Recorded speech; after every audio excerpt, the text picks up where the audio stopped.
Good evening, class. My name is Tracy Smith. I am a bivocational associate pastor at New Hope Baptist Church in DeQuincy. Let me just start by saying how much I've enjoyed the class, although I haven't been able to participate in the Blue Jean videos or live lectures due to my work schedule. But just learning with you has been great. I've gained a lot of insight out of the class. Wasn't sure what to expect when we first started, but it has been good. I know it's been challenging for you as it has been for me, considering the current situation we're in. I hope everyone's well doing that, and as we wrap up the semester and head into the summer, I hope you can continue on with your studies at NOBTS. Thank you, Dr. Farmer, for doing this class. I think it's much needed. The little church that I wrote on is from my hometown of DeQuincy. DeQuincy is a small town, a little over 3,000 population, and it's located just north of Lake Charles, Louisiana, in between DeRidder, Louisiana, and Lake Charles. We're about 30 miles east of the Texas border. And my secular job is actually at a chemical plant in Lake Charles. I work for Westlake Chemicals. I'm an operations supervisor. Pretty flexible schedule, and on the side I get to do a lot of pulpit supply, and that's actually how I was originally introduced to this church. I knew about it growing up in the town. This is my hometown. I lived here all my life. I know some good people at the church through the years, and some good people that are still there now. DeQuincy is a small town, like I said. My pastor and I talk about this a lot. We do a lot of church hopping, or what we refer to as sheep swapping. There are a lot of families and close-knit groups that move around from one church to the other. But the little church that I'll be talking about this evening hasn't experienced much growth, and there aren't any families per se attending it right now. DeQuincy is a small city that doesn't have a whole lot of economy growing within its city limits. Most of it is on the outskirts of town. People like me that have to drive to Lake Charles for their employment and work a lot of industry refineries. We have one little plywood mill that is just east of town. DeQuincy was originated with the lumber and railroad industry. Most of that has moved out of town since then. We had one correctional facility that has closed its doors 3 or 4 years ago. But the church I'll be talking about this evening, I'm not going to speak of any names on the video, but you can probably see it on the paper that I wrote.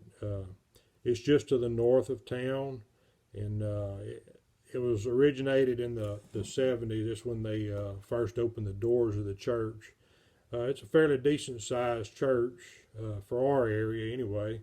The facilities are in fairly decent shape. They've had a relatively new multi-purpose facility, but since it opened up in the 1970s, it's had somewhat of a roller coaster ride. It was real strong membership in the early years.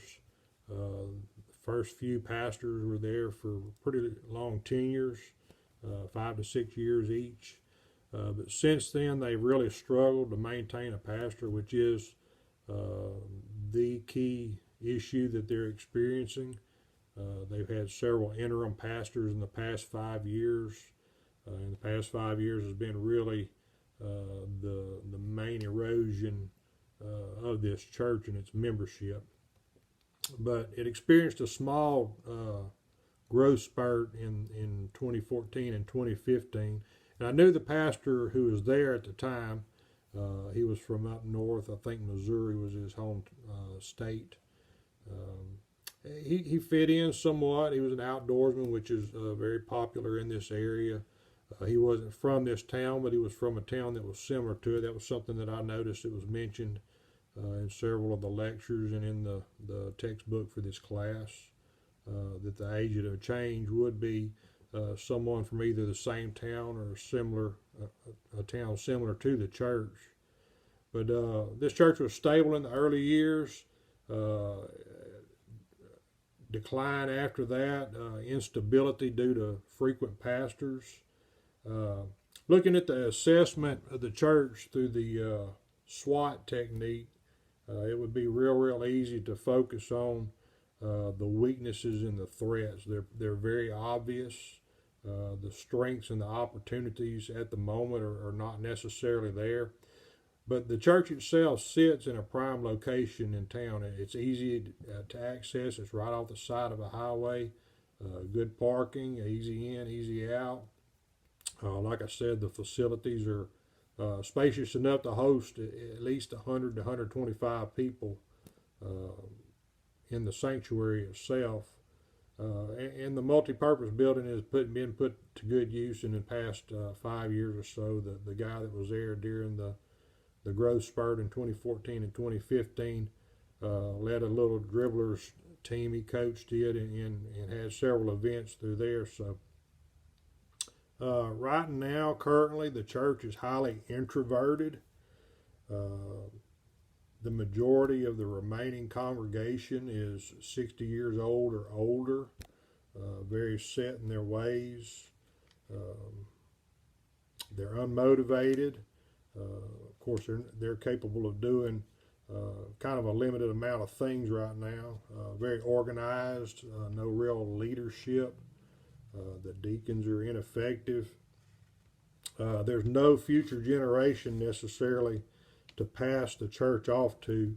Once this generation that's there passes away, that's going to be it for the church, unless they can find that agent of change and get them in there. The action steps that I looked at when I viewed this church, the guy that was pastor there in 2014 and 2015, I got to do some pulpit supply with him whenever he was either ill or out of town on family business or what have you. And they've called on me from time to time since then, maybe when they were in between interim pastors, and I've been able to interact with them, pray with them, try to encourage them. I've actually had several conversations with our DOM and our association here about them, and he kind of scratches his head, not real sure what the source of the problem is, but I refer to this one person in my paper that seems to be the church boss currently. Of course, they hold most of the supporting financially for the church. I can always tell whenever I dismiss from a sermon, whenever I do pulpit supply there, that they congregate around her just to kind of talk. You can tell they're chattering about different things. Myself, would I want to be pastor of this church? Do I think that I'm necessarily the agent of change? The main leader or the main leaders have not personally approached me on that. I feel like that they are threatened somewhat by an agent of change coming in and them having to relinquish the power that they have. But there has been a couple of occasions where I've had the opportunity to talk to a couple of people, submitted my resume, talked a little bit about what needed to change, and they kind of skirt away on the issue of what they think is going on behind the scenes. But the action steps that I wrote on in my paper, after looking at the church, analyzing it, seeing what was going on, knowing their history, beyond a shadow of a doubt, if the church was to find an agent of change, a true agent of change, it was committed to stepping in, helping the church to revitalize, grow, get reorganized, and find some stable leadership. Man, beyond a shadow of a doubt, it would take a season of prayer for that person, and for that person to lead that church through a season of prayer. You know, seek the Lord's help. You know, ask yourself that tough question, like Dr. Farmer talked about in one of the lectures. You know, what are we here for? You know, why are we here as a church? And then kind of use that as a centerpiece to pray over. Use that as your centerpiece to design the next steps and to create a long-range plan. talk about that agent of change would have to come in and then start talking about long range goals. Here's what I'm committed to do if you'll allow me. Here's what I believe the Lord is leading us to do. Here's what I see the Lord leading you to do as a church. And then he can establish his sermon outlines on that, his sermon topics for several weeks, lead them through maybe a study of the book of Nehemiah and then a study of the book of Acts. But it's going to require commitment by both parties for sure. No doubt about that. I think the church, the remaining members are hurt right now. I'm sure there's deep trust issues since they've been unable to hold on to a pastor for anything longer than 2 years, in the past 20 years especially. Looking at the 10-year ACP, there's been like 9 baptisms in the past 10 years, and 8 of them came between the years of 2014 and 2015 when it experienced that one little growth spurt. And when I say the congregation is small right now, I mean on a good Sunday morning, which is the only time that they have services, if there's 10 people there, you've done well. The year when the guy was there that supported this growth spurt, they experienced 45 to 50 people, if I remember right, from the ACP. So it's going to take prayer for sure. It's going to take commitment. Once you get that commitment going, the interest is sparked, the motivation is there. We talked about team assemblies in one of the lectures. I would say not necessarily go in and establish a team right away, but maybe have meetings with the congregation every 3 to 6 months. Here's what we're looking at, here's where we're going, here's some feedback that I want to get from you. And then maybe after the congregation begins growing, maybe some fresh blood comes in, new members, whatever. Maybe then look at a committed team, a designated team to grow over the next 3 or 4 years to really create that long range plan. One thing that is not going on right now, they're not having Sunday school. They haven't had it for at least 2 years that I know of. In my opinion, I think that would be one of the first things to really be established as far as organization goes. And to me, looking at this assessment, this was one of the things that I noticed is that it really reveals the essential aspect of a church having a strong discipleship program in place, whether it's through the Sunday school or small groups or just a designated discipleship program to equip those members and to train up the up-and-coming generation to pass the church along to. Along with this leadership team, they could use it to share progress reports, any victories that they experience along the way. How are we doing in Sunday school? Did you see this new family coming in and visiting last week? They could share all those victories and just start building up that trust relationship and encourage one another through that. Something we always say down at the plant when we're talking about safety or housekeeping or anything like that is we're trying to create a culture. And I think that same aspect applies in a church like this as well.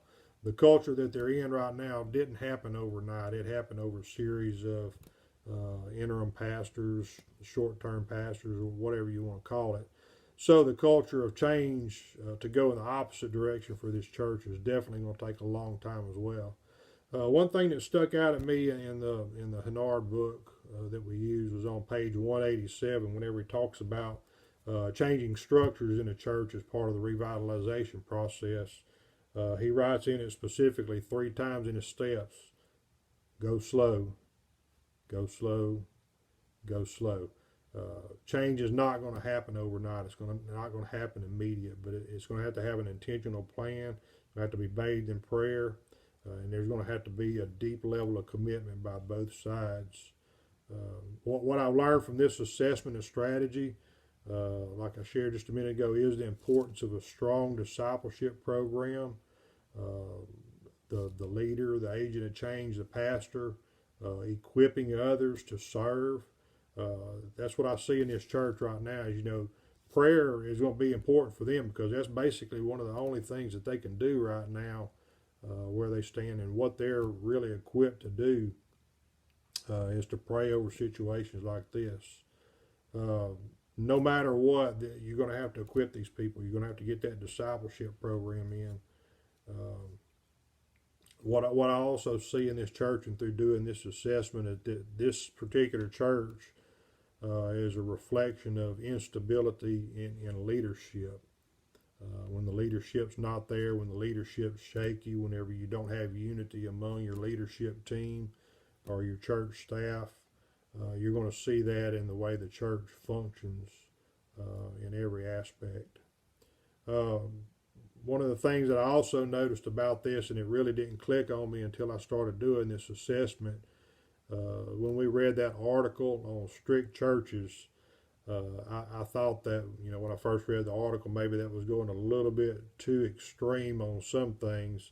But I think this church kind of revealed to me that this church here specifically is a really good reminder of what can happen if you're not strict enough.